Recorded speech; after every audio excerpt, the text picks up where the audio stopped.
Okay, so we continue our discussion of bipolar transistor amplifiers. Last time we had studied this circuit. Uh, okay, one second, I'm sorry. This circuit here, we had applied an AC source. We had seen why a capacitor is required. We had derived the small signal equivalent circuit, and using this circuit, we had derived expressions for the voltage gains of this amplifier. If the output is at either Vc or Ve with respect to Vs. And the expressions we had got were these are from last time. And what we saw was that Vc over Vs for our numbers was minus 1.8 and Ve by Vs was 1. So we continue from here now. For now, we'll focus only on Vc, the collector voltage. We'll talk about Ve after we finish our discussion on Vc.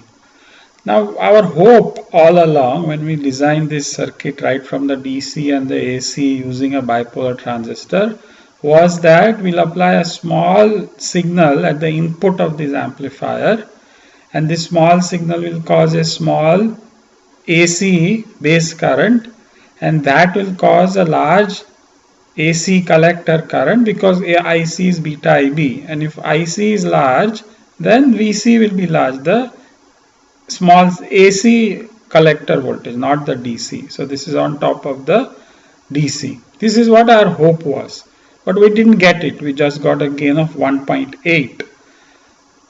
Now if we think about it, we actually designed this circuit so that the collector current will not vary much, even if other things vary. Remember, this is how we had designed the circuit. So we had connected Re so that the collector current will not vary by more than 10% for beta varying by even 100%. Now therefore actually it is not surprising that this voltage gain is not large, because we had prevented, or we have prevented IC from varying much. Whenever something else varies, whether it is beta or base current is really secondary, the negative feedback exists. So it has turned out that the Re that we had designed to keep our DC collectors current stable against variations in beta, how? By causing negative feedback. The same Re causes the AC voltage gain to be small due to the same negative feedback. So quantitatively, let's just look at this for a moment. So if Vs increases, Ib increases, we hope that ICIe increase, but in our circuit that causes Ve to increase, and Ve increasing causes Vbe to decrease and IC to decrease. So the negative feedback causes the net IC to be not changing much at all. And in fact, from mathematical perspective, it is also evident from the equation for the gain. It is the Re that is the culprit of making the voltage gain small. So now we realize that what we want is negative feedback for the DC circuit, but we don't want it for the AC circuit. Is this possible, or is it just a crazy hope and wish? How can this even happen? Well, it turns out that it is possible, and it is again quite straightforward. What we do is we connect a capacitor from the emitter node to ground, a large capacitor in parallel with the emitter resistance. What does this do? For DC, the capacitor is an open circuit, so there is no change in the behavior of this circuit under DC conditions, because C basically does not do anything to the DC circuit. For AC, let's see, for AC we make omega C large so that 1 by omega C is very small, just like the coupling capacitor at the omega of the signal, so that the effective impedance from emitter to ground is very small. We assume it to be 0. We'll make it so small so that it can be assumed to be 0. Now if the emitter to ground impedance is 0, then from this equation we say that this 1 plus beta Re term, the Re, which now should be Ze because that is the impedance, has become 0. If this has become 0, what we are left with is minus beta Rc by R pi. And now if we put numbers 100, 6K, 2.5K, which we had derived last time, then we get a gain of minus 240. So finally, we have a circuit that gives us a nice large gain. Minus 240 is a nice gain for this circuit. So we have in some sense arrived. Okay, so now before we proceed, note that once we connect CE, the output can only be taken at the collector because the AC voltage at the emitter has become 0. So this circuit works as an amplifier only with an output taken at the collector. There is no output no AC output at the emitter. Alright, so let's continue discussing this. This is the kind of workhorse of all amplifier circuits. So we're going to spend a bit of time continuing to study it in more depth. Alright, so we say the gain of this circuit is minus beta Rc by R pi. Now beta by R pi turns out to be an important quantity and it is given a name. It is called a transconductance. It's called Gm, and so we define Gm to be beta by R pi. And if we write it out, R pi is Vt over Ib, so we get beta Ib over Vt, and then beta Ib is Ic. So we get Gr, the transconductance, equal to Ic by Vt. This is something you should remember. Gm is equal to Ic by Vt. You should also remember R pi is Vt by Ib. These are a couple of equations you must remember. So this now is our standard single supply discrete voltage amplifier. Discrete transistor voltage amplifier. So these are important terms: single supply, discrete transistor, voltage amplifier. We've already looked at. So let's spend a few minutes discussing both of these. This circuit, by the way, is called a common emitter amplifier because in the small signal circuit, the emitter terminal is common between the input and output. Let us just quickly see this in the small signal circuit. So this is a small signal circuit. The input is connected between the base and ground. The output is taken between the collector and ground. Emitter is ground. Because of CE now, emitter is ground. So the emitter terminal is said to be common between the input, which is between, one can say, base and emitter, and the output is between collector and emitter. So that's why this circuit is called a common emitter circuit.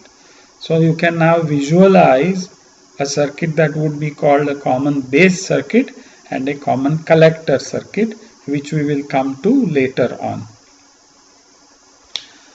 Okay, so we said this is a single supply amplifier. Now we saw briefly that if two power supplies are available, let's say a plus 12 volts and a minus 12 volts, then the design of the common emitter amplifier will be different. We saw this very briefly in lecture 7.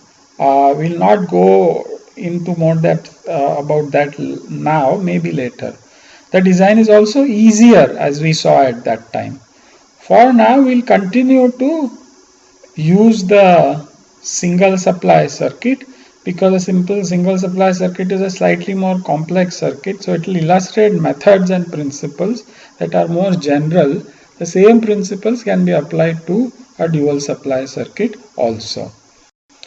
I said discrete. Why discrete? Because this circuit all along we have assumed, we have basically assumed that all our components are discrete. We are given a discrete transistor, a bunch of resistors, and we are putting them together to make an amplifier. So this is a circuit that would be made on a breadboard or on a PCB. As opposed to discrete, there are integrated circuit amplifiers. Like all the op-amp chips you have used in your buck converter design, you're looking for op-amps of various types. All those are actually integrated circuit chips, and those op-amps, the entire amplifier is built on a single chip, and the principles and methods for designing amplifiers on an integrated circuit are significantly different. There are some commonalities, but there are major differences in the way integrated circuit amplifiers are designed. We may discuss them later in the semester. Let us see if we have time. If not, there is a full-fledged course in the 7th semester on integrated circuit amplifier design. Okay. Let's look at the gain expression a little more. So this is the gain expression we've got. Let's write it in a different form.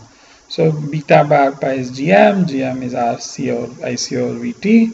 ICRC is a voltage drop across the collector resistance. So we can write the voltage drop. By the way, this is a DC voltage drop. So this can be written as VCC minus VC, where this capital VC is a DC voltage at the collector. So this is very interesting. The voltage gain of this common emitter amplifier at the collector with respect to the base can be written as VCC minus VC divided by VT. It is very interesting that the voltage gain of this amplifier is practically independent of beta. It doesn't depend on beta at all, which is it is in fact strange that we needed a transistor with a nice current gain to make an amplifier. When we make it and we analyze it, at the end we find that the voltage gain doesn't even depend on beta. It simply depends, in fact, primarily on VC. Right? VT is a thermal voltage, nothing we can do about it. VCC is a supply voltage, so it doesn't depend on beta. This is subtle and a bit involved. See, think about it. It's as I said, it's subtle. See if you can make sense of it. We will discuss it after a little while about this slightly strangeness of this expression. It is strange, but it is correct. Also, one more thing. Note the negative sign, right? What does this negative sign tell us? Vc by Vs is negative, a negative quantity. What this means is that when Vs increases, when the input base voltage increases, the collector voltage decreases. Again, remember we are talking only about AC quantities. Actually, this is true for DC also. So why does this happen? As the base voltage increases, base current increases, collector current increases. When collector current increases, the collector voltage decreases because there is a larger drop across RC. So that's what this negative sign indicates. Okay. Now whenever we make an amplifier, one question we want to ask is, well, we got some gain, can we make it higher? And if we can make it higher, how much higher can we make it? So this is a good expression to look at because the simplest possible to answer that question. So the question is, can we make the gain Vc over Vs, which is given by this, the magnitude of the gain higher? So we say, well, Vt is Vt, Kt by Q, we can't do anything about it. We can make the gain higher if we make Vcc higher or Vc lower. So let's think about both of these things, Vcc and Vc. Now it turns out that Vcc is really, usually speaking, not in control of the circuit designer. So here in this course, we are all circuit designers and we are looking at perspectives from the angle of a circuit designer. Usually speaking, the supply voltage of such amplifier is determined more by system considerations, because you can imagine systems, electronic systems of which amplifiers will be a part are much bigger than the amplifier. Nice example is the smartphone. So the battery voltage of the smartphone is really decided by many other considerations and nothing to do with the amplifiers that exist inside the smartphone. So as a circuit designer, we are told by the system designer, this is the supply voltage given to you, you use it and make the best amplifier possible. Of course, on the side, as I have mentioned before, the smartphone actually has inside it many different DC supply voltages available. The batteries provides one voltage, but from that voltage many different DC voltages are derived, and in fact that is what buck converters do. But anyway, that is a more because smartphones are incredibly large electronic systems, incredibly large. But anyway, the point being, VCC is not in the hand of the circuit designer. What about VC? VC, of course, very much is in the control of the circuit designer. It is we who design the value of VC. And how can we vary VC? VC is actually extremely easy to vary. You remember, let's go back to this circuit. So in this circuit, you remember the way we designed this circuit, the self-bias circuit, is we started with one single transistor, then we added a base resistance, then we added an emitter resistance, and then we made one base resistance into two resistances. And then we had made a self-bias circuit with only three resistors. The only reason we added the collector resistance was so that we can get a voltage at the collector which is another voltage than 12 volts. And in fact, now thinking about it, the reason we need RC is when we apply an AC voltage, if there is no RC, the collector voltage simply stays at 12 volts. If this collector is directly connected to 12 volts, the collector voltage is 12 volts, doesn't vary. So if we want a voltage amplifier, then we need an output voltage that varies as the input voltage varies, and this is why we connect RC, because basically what RC does, this resistor, is it converts the collector current to a voltage by Ohm's law. So the circuit without RC, where the collector is directly connected to the supply, still acts as an amplifier. Only the output of that amplifier is the collector current, and that collector current does vary as the input voltage varies. But if we want an output voltage and not a current, then we connect RC. And the value of RC then determines the DC voltage at the collector, because the collector current is determined by other considerations. Once it is determined, we choose RC so that VC gets determined. Okay. So yeah, so VC is varied by varying RC given an IC. What determines IC? Power and speed. We'll come back to this later. Right now, let's just assume that we are given some IC by some user specification. Okay, so now the question we ask is, okay, so we can make VC whatever we want. How small? Okay, and we also saw that smaller the VC, larger the gain. So the next question is, how small can we make VC? Can we make it how small? Let us think about it. Okay, so we say, well, the lowest possible DC collector voltage is what we are looking for. Now that depends on what? That depends primarily on the requirement that the transistor must stay in the active region. Because as I've said earlier also, this whole analysis assumes that the transistor is in the active region. If it goes out of the active region, the voltage gain will just plummet to a very small value. We'll come back to that also later. Right now, let's just assume that if the transistor goes from active to saturation, the voltage gain will become very small. Okay, so we need the transistor to stay in active region. The emitter DC voltage we have designed already. It was 3.3 volts or whatever it was for our circuit. It is 3.3 volts. For the transistor in the active region, we need this voltage to be at least 0.2 volts, which means that the lowest voltage that can exist at the collector is 3.5 volts. We are designed for 6, but we could take it to 3.5 volts. So if we do take it to 3.5 volts, then we'll get a higher voltage gain. All right, again, so we'll think about this. Of course, we could make it, we could make it even lower. We could make this lower if we make the VE lower, because VE came from here, but maybe we could change VE. How? Something to think about. All right, homework. How does VE affect R1, R2, RTH? In fact, can we make VE lower? And if we can, how does it affect R1, R2, RTH? These are questions I'm leaving to you, because these can be answered from the discussion we had on designing for a stable DC bias.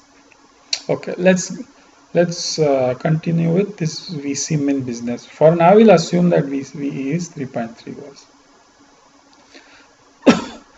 Okay, so what I did was I did a couple of simulations, SPICE simulations. So I said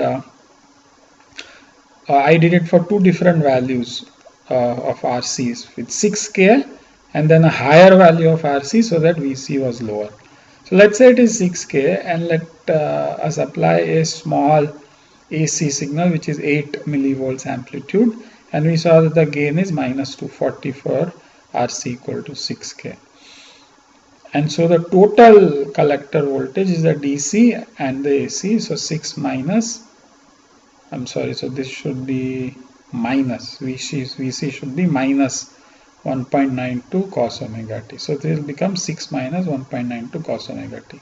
Okay, so I just took this circuit. This is a circuit, same resistances, same everything. And I did, so first I did an AC analysis. And I found that, first I did the DC analysis and noted down the DC voltages, slightly different from our paper values, because this transistor, so I changed this transistor, it has a beta of about 120. So the collector voltage is slightly lower, it is 5.8 volts and the emitter voltage is 3.4 volts. Then I did an AC, so I applied the AC signal, 8 millivolts. 8 millivolts. 8 millivolt AC signal, and I did a transient analysis. And so when you do a transient analysis, actually the transient and then it settles down to a sinusoidal steady state. So I looked at the last 2 milliseconds of that steady state waveform. So, and I looked at the input and the output. So the base voltage, the source voltage and the collector voltage. So here are the plots. Let us look at these. So this blue is the input voltage. No, blue is the output voltage. Blue is the output voltage. The red is a modified input voltage. So remember, the red is the input voltage which is very small, right? It is 8 millivolts. So on this scale, if I try to plot 8 millivolts, it won't be visible only. It will just be a flat straight line. I wanted to compare the input and output. So two things one has to do. One is I multiplied the input voltage by a gain, and I kind of did a bit of trial and error, and I found that the fit is found for a gain of 218, not 240. Now this is about 10% different, and the reason for this we have not discussed yet. When we do a slightly more advanced small signal circuit of the bipolar transistor, this will become apparent. So for now, let's ignore this difference. It is close to 240. And then of course the input signal does not have a DC. So on this scale, if I were to just plot minus 218 times this 8 millivolts, I would get 1.92. But that 1.92 will still be way below this scale. And I wanted to plot the input and output on top of each other. So I added the DC value that the collector voltage already has. So this collector voltage already has a DC of 5.79. 5.79 is somewhere here, and on top of it rides the AC. So now you can see that basically the point is that the output is very close to the input with a gain of -218. Alright, which is good. This is just to confirm that our design is what it is supposed to be, except that this is 218 and not 240. But one more important, looks small, but this is an important thing. So there is a slight difference here at the bottom and here at the top.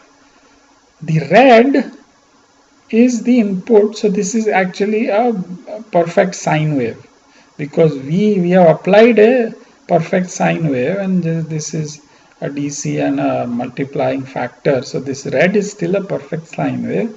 The blue is not a perfect sine wave.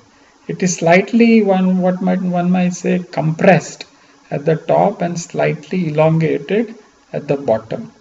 This is very interesting. This is very nice actually, because see what is happening is, what this is telling us is that at higher collector voltages, the voltage gain of the amplifier is smaller than 218, and at lower collector voltages, the voltage gain of the amplifier is larger, so that the output is larger in amplitude compared to -218 times the input. Does this make sense? It actually makes perfect sense directly from our equation. So let's go back. Where is it? Here. Vc. The gain depends on Vc. And if Vc, so this is actually this is actually maybe this is more subtle than I'm thinking. The point, okay, I'm going to make this short, not make a big fuss about it. The point is that if we look at the voltages here, then the voltage, the collector voltage we are considering is smaller, and so one can think of as the capital Vc being smaller, so the gain being larger, and therefore the output is larger than what is predicted by 218. At higher VCs, the gain is smaller because the gain is VCC minus VC, and that VC is higher, so the gain is smaller, and therefore we get the outputs lesser than what is predicted by a gain of 218. Alright, so this is one observation. Then let's go to the next one. Then I changed RC to 8 kilo ohms from 6. And now the DC collector voltage was 3.7. Remember, the DC emitter voltage is 3.4 volts. The DC emitter voltage is 3.4 volts. I have made the DC collector voltage 3.7 volts. So the difference, the DC difference between these two is 0.3 volts. And I have applied a smaller amplitude AC signal also, only 1.2. Now again I did a plot and I fitted. So this is the DC is 3.7 and the gain turned out to be -280. So from -218 the gain has become -280. Why? Well, of course this is what we wanted. We predicted that if a VC is smaller, the gain will be larger. So we've got a larger gain. But of course, what happened here? So the input sine wave amplified version predicts something this is what we would have liked, but the actual output voltage is doing this. Why is it doing this? It is doing this because the collector voltage is becoming too close to the emitter voltage and the transistor is going into saturation. And as I just said, when the transistor goes into saturation, its gain just drops drastically, and if the gain drops, this is what we get. The output voltage has a much lower gain, and it is also in fact distorted. I think in diodes you may have called this clipping. So the voltage is getting clipped, although it's not a hard clip, it is a soft clip, because the saturation voltage varies a little bit, but still the output voltage is getting clipped. So this limits what is the lowest collector voltage that we can design for. If you make it very small, then this is what happens at the output, and we get a distorted output, which is of course what we don't want. We want the output to be an accurate reproduction of the input. We want it amplified, but we still want it to be a sine wave. Alright, so okay, so there's another way of looking at this. If we have, so I'm assuming you've seen this before the midterm. So in the when RC was 6 kilo ohms, the operating point was here, the Q point was here, and then when we apply the AC voltage on top of it, the actual point of operation moves along this red line, and it can go up and down both ways. So from 6 volts it can go up to, well, whatever, 3.5 volts on because of the emitter voltage. Now if imagine that the operating point was here, somewhere here, then the voltage that it can swing to from the DC value, it can swing to this way as much as we want, but on this side it can swing very little because the transistor goes out of the active region. Therefore, so one defines this quantity called an output voltage swing. So wherever the DC operating point is, we say, well, what is the maximum amplitude voltage that can exist on top of the DC, and that defines the voltage swing. So if we want a large voltage swing, we must have the DC operating point in the middle of the operating range. If we don't care for a large voltage swing, then it is okay to bias it here, and then we'll get a larger gain but a very small voltage swing. Okay, so this summarizes that. So if we want a large voltage swing, then we must set VC midway between VCC and VE plus 0.2. This is the largest that the voltage can go to. This is the smallest the voltage can go to. So we'll put VC somewhere midway between these two. If a large swing is not required, then VC can be smaller. You can just make it slightly larger than VE plus 0.2. But of course you will ask, when will a large swing not be required?